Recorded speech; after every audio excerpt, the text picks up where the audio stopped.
Day 34, Rocky Mountain National Park.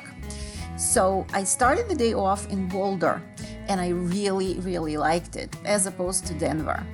The first thing I wanted to do was to visit the National Center for Atmospheric Research Lab, but it was closed because of COVID, so all I could do was just look at it from the outside. Now, Boulder itself is relatively small, very nice, very clean. The university campus is wonderful.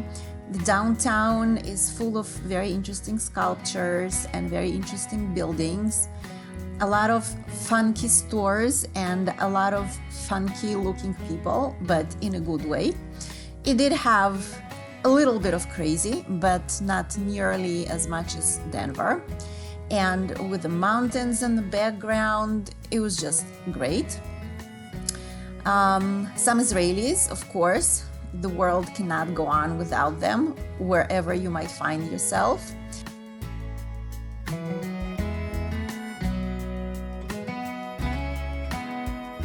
And get this, so it turns out that Dushanbe, which is the capital of Tajikistan, one of the former Soviet republics, is a sister city of Boulder. So in the early 90s, they gifted them a full-blown Dushanbe tea house. They actually shipped the mosaic panels and the interior and built a very nice rose garden around it. So it was very unexpected, but very cute. Next stop, the town of Estes Park, Colorado, which is one of the entrance points into the Rocky Mountain National Park. And it also is home to the Stanley Hotel, which is the prototype of the hotel in which Stephen King's The Shining takes place. And now to the Rocky Mountain National Park. So I crossed it east to west on something called the Trail Ridge Road, which is about 50 miles long, a little less, and it's the highest continuous paved road in the United States. At the highest elevation, it's like 12,500 feet, which is almost 4 kilometers. And it goes through subalpine to alpine to outright tundra, all the way up on top. I had a couple of hikes planned, but forget about hikes. I was just so not holding up well with the altitude. Sometimes I would pull over at a viewing point, and by the time you make it a couple of hundred feet to the viewing ground, I felt wobbly and woozy, as if I've had a bottle or two of beer on an empty stomach. And all the way up on top, I didn't even need to get out of the car to feel wobbly and woozy. So if I look a little out of it on some of the selfies, that's because of the altitude. But in any case, I tried to make the most out of it. I picked and ate some wild raspberries, and they were surprisingly sweet. I also saw this car and spent a couple of minutes imagining what it would be like to hug the curves on this baby.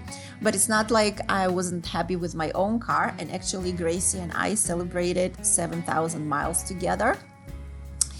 I got to cross the Continental Divide, which was another very interesting waypoint. And coming down towards Grand Lake, Colorado, I passed a huge area that was scorched by a wildfire, and the views and the feeling were truly apocalyptic. And right before getting out of the park, I crossed the Colorado River, and then I was on the western side of the Rocky Mountains, which is officially the West, and I celebrated it by buying, finally, a can of bear spray. So the views are amazing. No pictures can do them justice, because even if the picture is very good, it just does not show the full scale and the sheer size of what you're looking at. The day that I drove the park was cloudy, and sometimes there was fog, and sometimes there was a little drizzle, and it all changed at lightning speed. So the sign that warns you of rapidly changing weather was very much correct. But still, it was one of the most inspirational and uplifting experiences of this whole trip. So I'm just gonna stop talking and let nature speak for itself.